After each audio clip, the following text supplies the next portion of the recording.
Hey everybody, I'm Jesse, and welcome to another edition of Gen X Thinks. And today I'm going to talk about the 5 reasons why I believe that the end times are near.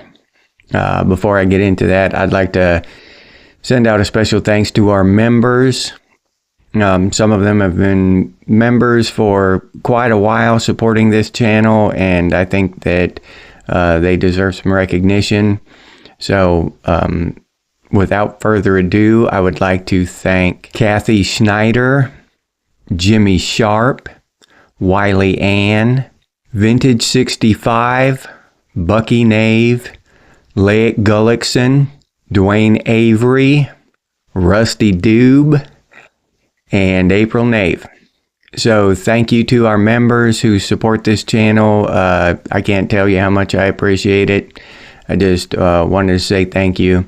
I get busy with work, as you've heard me complain about here many times. I work a lot and I don't have a whole lot of time. So I drop the ball sometimes on recognizing our members who support the channel and have done so for quite a while now, a lot of them. So thank you very much. I really, really appreciate it. And now, the 5 reasons why I believe that the end times are near. Number 1 is the global climate crisis. Well, those of you who know me probably know already that it's not the way the mainstream media would paint it, right? It seems like there is, the ice caps are receding.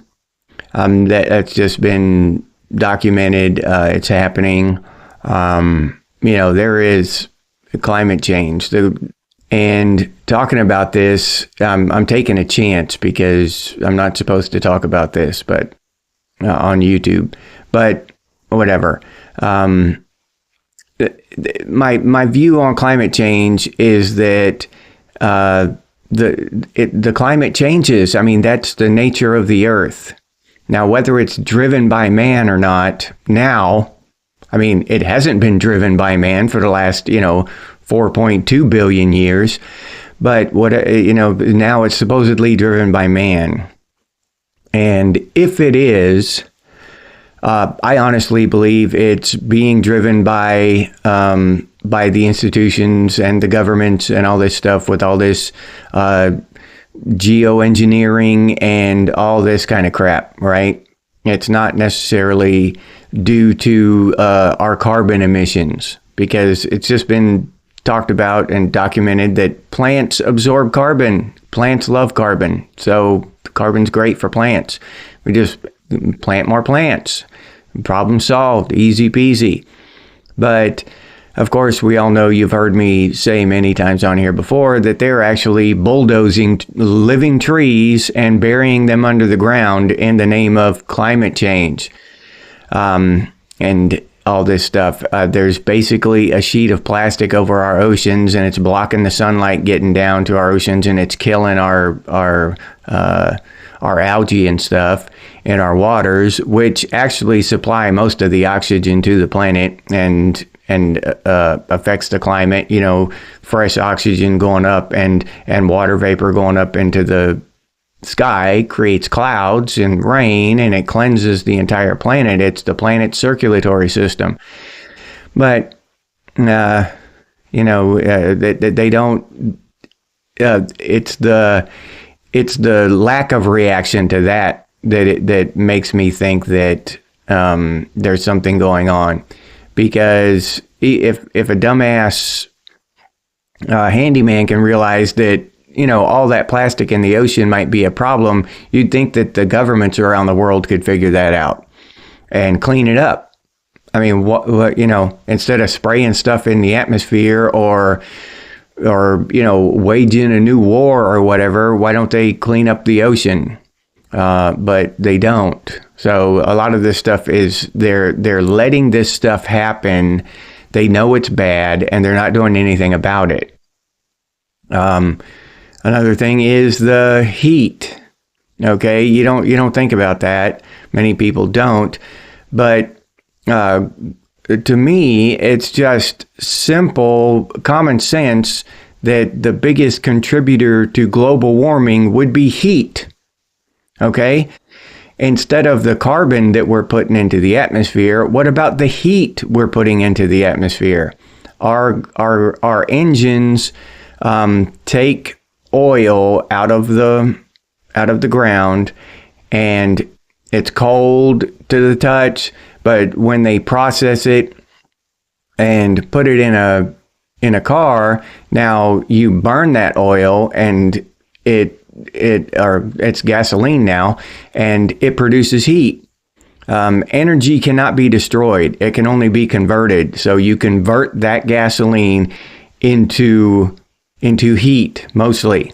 I mean, you turn it into kinetic energy as well, but a lot of heat is released. So, and all the cars around all the world constantly releasing heat. All of our cooking appliances, all of this energy in our factories and stuff around the world, they're constantly producing heat, and this heat does not get destroyed. Okay? It's one of the laws of physics. Energy cannot be destroyed, so it just gets absorbed by the earth. Now, why isn't that ever talked about? All of this heat we're releasing, you burn wood, it releases heat. Almost everything we do, friction, just a little bit of friction against a wall or a rug releases heat. All this stuff releases heat. And my point is that it's just never talked about. That's not talked about. Is it because that's more difficult to tax?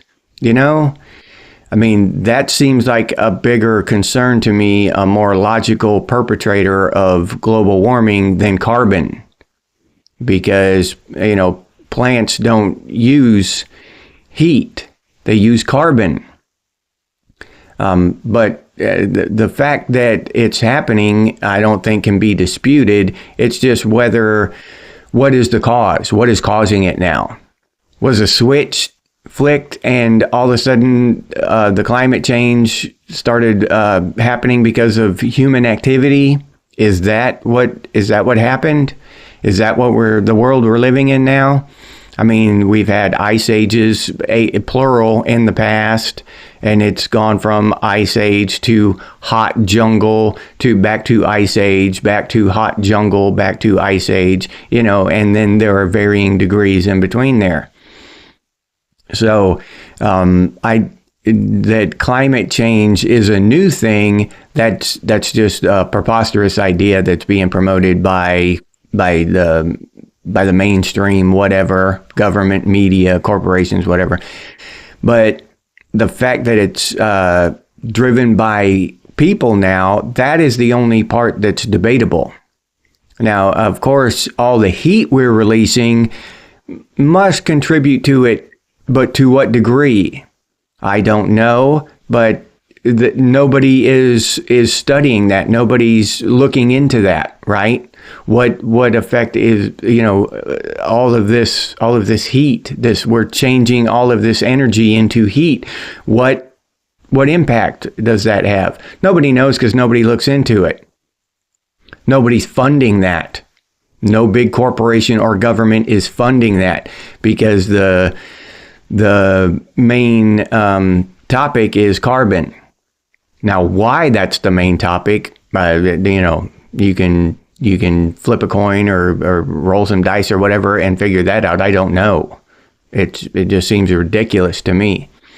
But regardless of all of that, the whys and the whats and the whos and all this stuff, the fact is that our world is changing climate-wise.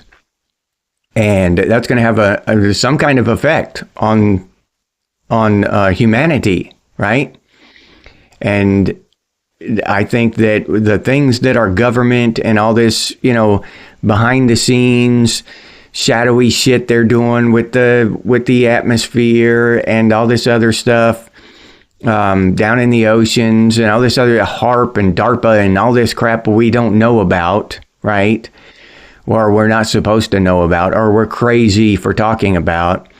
All this stuff is contributing to it, and it really makes me believe that that's their goal. Their goal is the end times, the Armageddon, the apocalypse. I mean, that's the only conclusion I can come up with. Why are they doing it? Why would you bulldoze trees, living trees, and bury them underground? Why would you spray all kinds of crazy shit in the atmosphere and do all this stuff? And when studies upon studies have told us that it's harmful, why wage all these wars? Why do all this stuff? It just doesn't make sense unless you pull back and look at, okay, all this stuff is leading to in one direction, and that's basically an apocalypse, a societal collapse.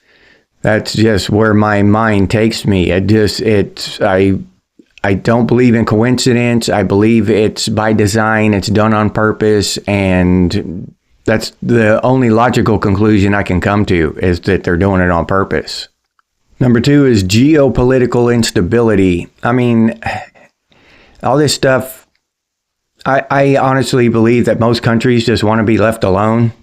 I mean, most people in each country, they just want to be left alone as far as between being messed with by other countries. The general population of each country just wants to be left alone by other countries' governments and shit, unless they are in actual dire straits. Okay? But that's not what we see.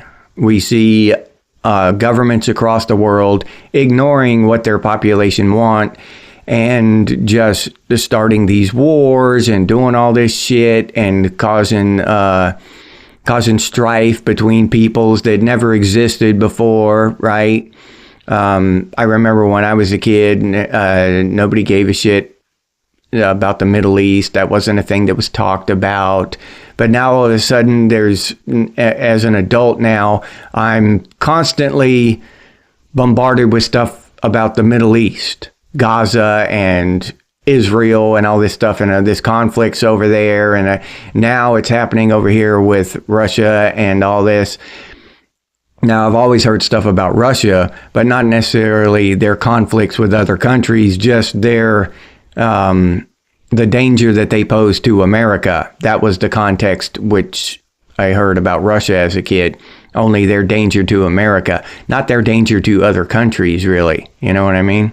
So all this strife, all this geopolitical strife and turmoil and constant fighting between countries is done by the governments. It's not done by us. I'm not messing with anybody over there in Gaza. I don't give a shit if, what they're selling or buying from each other over there, what they're doing over there. They can do whatever the hell they want, as long as they don't come over here and start landing boats on the beaches of Florida and invading Florida. I don't give a shit. They can do whatever they want with their country, whatever. And I'm not even sure. I'll be honest. I'm ignorant about that shit because I don't pay attention to it because I don't give a shit. But I don't know if is Gaza a country? I don't know now. I just hear it called Gaza all the time. But I honestly don't care. You can put it down in the comments and let me know what it is, but I don't care. I will die not knowing whether Gaza is a country or not, and I'll be perfectly okay with that. No problem with that. I don't care about the Gaza Strip. I don't care what's happening over there. It does not affect me. Let them deal with their shit. We'll deal with our shit. And I think that most people around the world feel the same way. Common people. Common working people. Most people over there in Gaza and Israel and all those places, storekeepers and carpenters and plumbers and stuff, they don't give a shit what some Hoboken hillbilly's doing over here in America. Right? They don't give a shit if some college students are protesting in America, or if, some idiot blows up a Tesla outside a casino in America. They don't care. So but here in the United States, our media propagates that shit and plays on our emotions so that some of us do care, right? Some of us, the emotional people, and they'll start protesting. I stand with Gaza and all this shit, or whatever. I stand with Israel. whatever, Palestine. Maybe that's the country's name, Palestine. But anyway, that kind of shit. So all this geopolitical strife, again, it is orchestrated by governments. And governments are orchestrated by big corporations and banks. Okay? So yeah, once again, it traces it back to governments and big corporations, big banks, and they're doing this on purpose. They could just as easily just leave everybody alone. Every country could just leave everybody else alone and trade peacefully with everybody, right? But they don't. Why not? Why? And again, it points my logical brain to the conclusion that they are striving for the end times. They're striving for a collapse. Why? I don't know. I don't have a hypothesis on that yet. I mean, we could speculate about all kinds of crazy shit, right? About why. They're Satanists, they're lizards, they're aliens, whatever. But honestly, I don't know.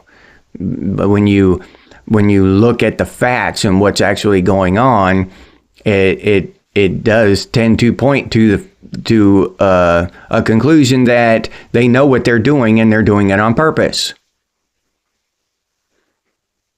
It's not rocket science. It's not, you don't have to be have a Harvard education to figure this shit out. You just have to look at what's actually happening and use common sense. I mean, it's not that hard. And number 3 is technological risks. Now, with the advent of this AI and all these drones and all this stuff, there's just a lot of risk there, right? I mean, we all grew up with the Terminator and John Connor and all this, okay? So we know that there's a risk. And these governments and these super rich corporations, banks, and other corporations taking a lot of control away from the people. That's a lot of risk now. And with the advent of this technology, and I've said this before, and one of my biggest fears is the advent of the AI controlled drones. Like they can just put an AI into a drone, and now it's a functioning soldier. They don't need people. They don't need somebody to control the drone. They just need a drone. They just need an AI that can operate off of Google Maps and take out targets. That's it. Now, I honestly and firmly believe that they already have that. Now, they haven't unleashed it on us yet. I'm not going to say that. I'm not, I haven't heard anything or seen any evidence of that they've unleashed it on anybody. But that they have it, yeah, I believe that they have it. They already have that technology. They're just waiting for the right time, okay? They're waiting for the necessity of it. So, yeah, all this AI, and we talk about AI, but AI is a very complex subject because they have these large language models that are our buddies now, and, we're making friends with this AI shit, and I'm guilty of it too. You've heard me talk about Grok. I use Grok once in a while, and it is useful. It's helpful. It'll give me information. It'll scan the internet and give me information that would take me hours. I mean, it'll do it in just a few seconds. It would take me hours to find the same information, and I might not be successful. I might, have to take the dogs out and get distracted or something and not finish the work that I was doing in my investigation, my research, right? But with an AI, large language model, it just does it in a flash, and all the information is condensed right there for you. So yeah, these things are helpful, but there's a lot of different, let's say, flavors of AI, okay? You can have AI that does all kinds of different shit. AI that can pilot a drone. AI that can pilot a car. All these different things, okay? And that's another thing. All of these cars, these newer cars, have computer chips in them. They will all have AI in them, and they will all be able to be shut down remotely. That's if you don't see that coming, if it's not already here. I see a lot of people don't like electric vehicles because, of the technological dangers, Well, they can just shut your car down and lock your doors on you. Well, they can do that with a gas-powered car too. The gas and the battery, the only difference is the way the tires are turning, the way the wheels turn. The remote control is already baked in. That's part of the computer, electronical part. That's completely different than the engine or the motor. So, yeah, you can have a new gas-powered car and it's got the OnStar or whatever. Even if you don't use the OnStar, it's still in your car. They can still track you. They can turn that shit on remotely and track your ass, turn your car off. The cruise control in your car, adjust the speed of your car. They can shut your car off. They can lock your doors. You'll be sitting there on the side of the road, just unable to leave unless you break your window until the authorities arrive. And that's in a regular gas-powered car. So for people, I think that's kind of a psyop for us to trust gas-powered cars now, because they're not electric. They're not, there's no difference. These things have all the same shit in them. The computer, programs, the AI, the GPS tracking, all that stuff is in gas-powered cars too.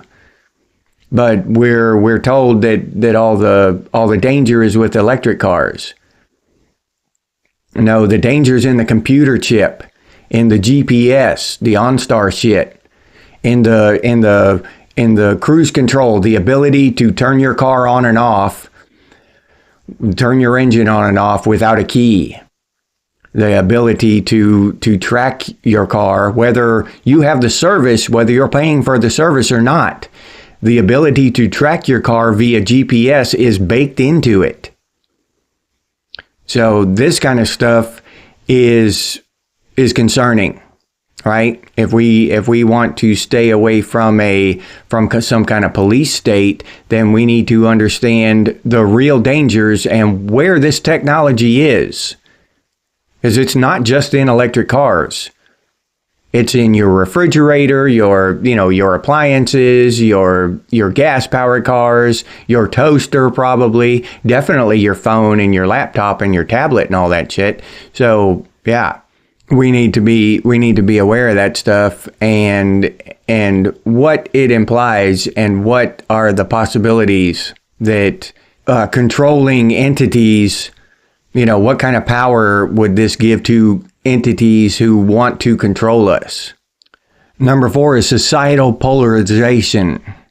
All this Democrat versus Republican, minorities versus white people, gender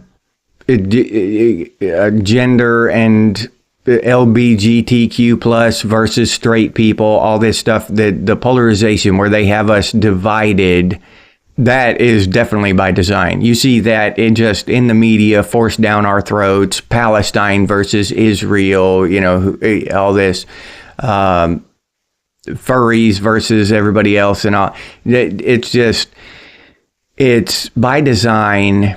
The powers that be, through the government, we just heard through Doge that the government was giving billions of dollars to the media, propping them up, CNN, MSNBC, and all that shit, just propping them up, keeping them alive and paying them to spout nonsense, to spout lies to us and keep us divided.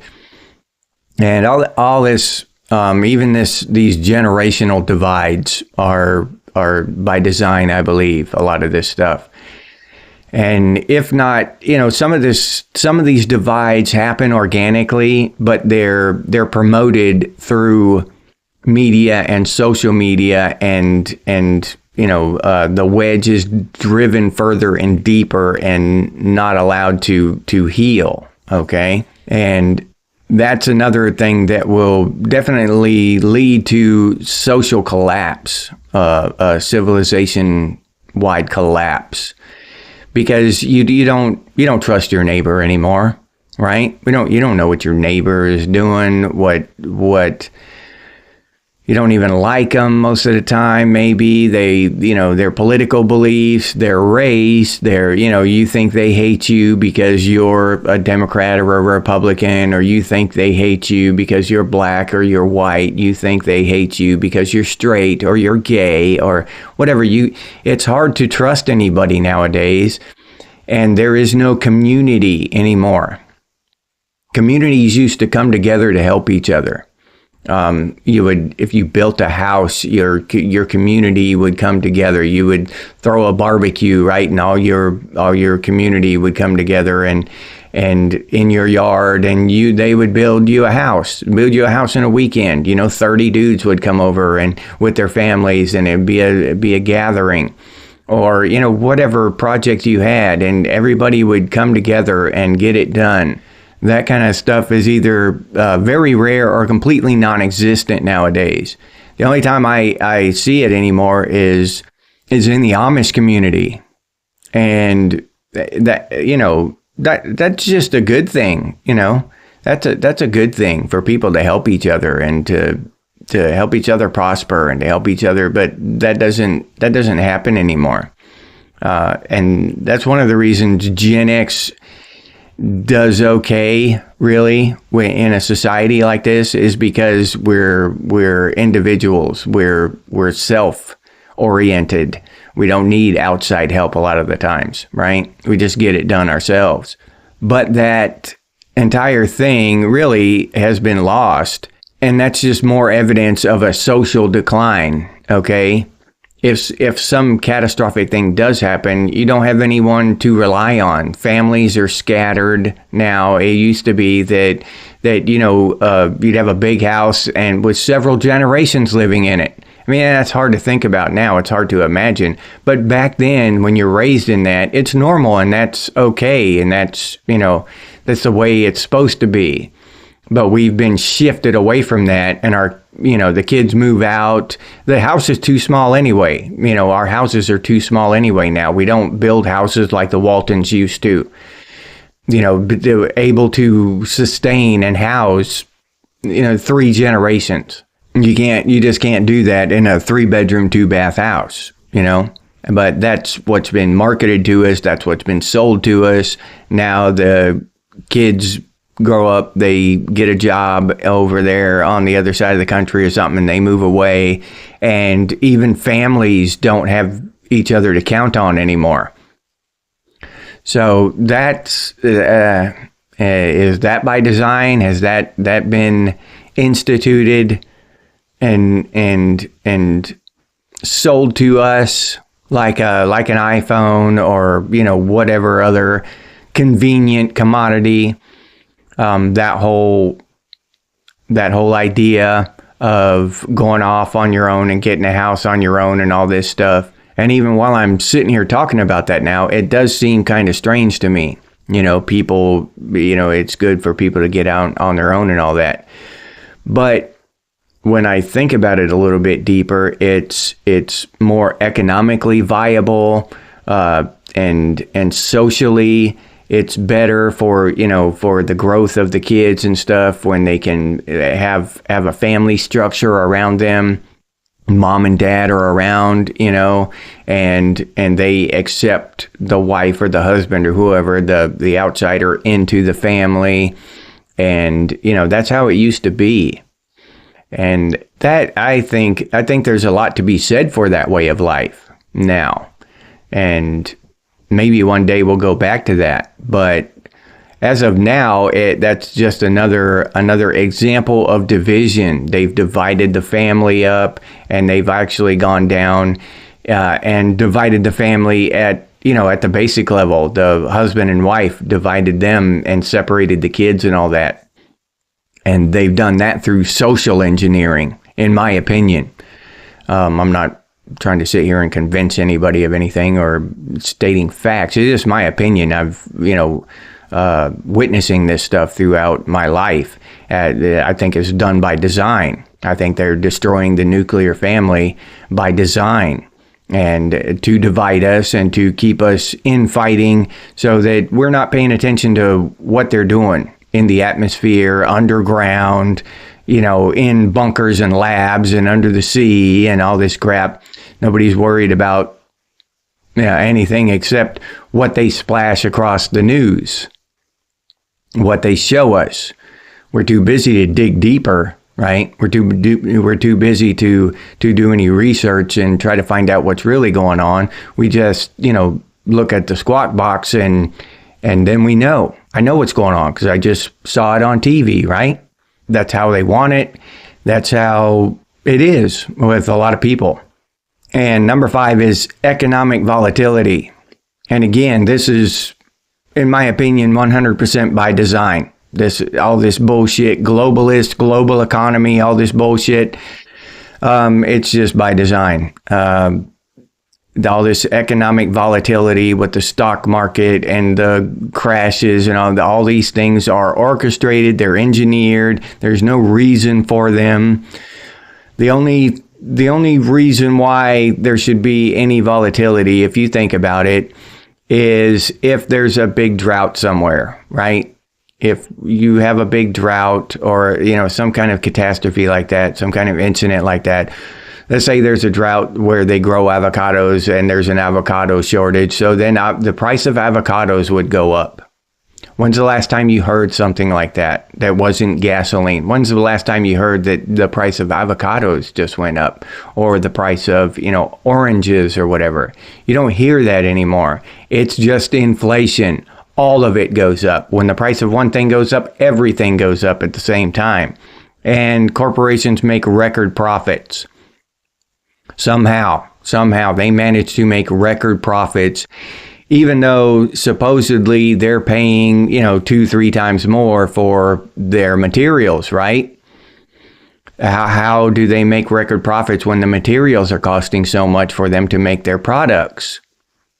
We know for a fact they're not raising the wages of their labor. They're not paying their workers anymore. So half of their overhead did not increase. So what's the deal there, right? What's going on? And I am a firm believer that all of this economic uncertainty, all of this economic strife and all these woes, and they're designed, they're implemented, they're thought of months or if not years ahead of time, and they're going to have a collapse here, and it's like they're playing a big game of Monopoly, right? Or Risk or something, and they're just planning and they're doing shit. And again, that leads me back to the point that I believe that they're orchestrating a collapse, a societal collapse. I believe it's on purpose. I believe that's their goal. Just because common sense, and when I look at the evidence and what they're doing and what they're not doing, that might even be more telling what they're not doing, okay? But it really seems like it's orchestrated, and that's their goal, is a collapse. And maybe that's been their goal the entire time. I don't know. But maybe they see, the population doing things that they don't want, the population growing at a rate that they don't want, or whatever is happening that they dislike. So they'll just engineer it into a collapse, and they'll go and, live in their underground cities for a few years until they come up and can start again. Some shit like that. I don't know. But it really seems like they're headed that way.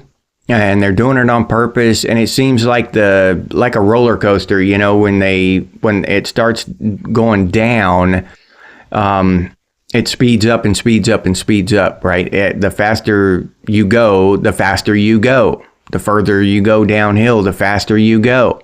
And that's why I say that I feel like the end times are near. I'm not prophesying doom. I'm not doomsaying or trying to fearmonger or anything. But I think they're relatively close. Because the main reason is because I think it's being brought on by design. I think it's being brought on purpose, and I think they have a date. Whatever that date is, I don't know, but I think they have a date for it, and I think they're headed that way, and they're just trying to meet a goal, just like anybody else. And that's my opinion.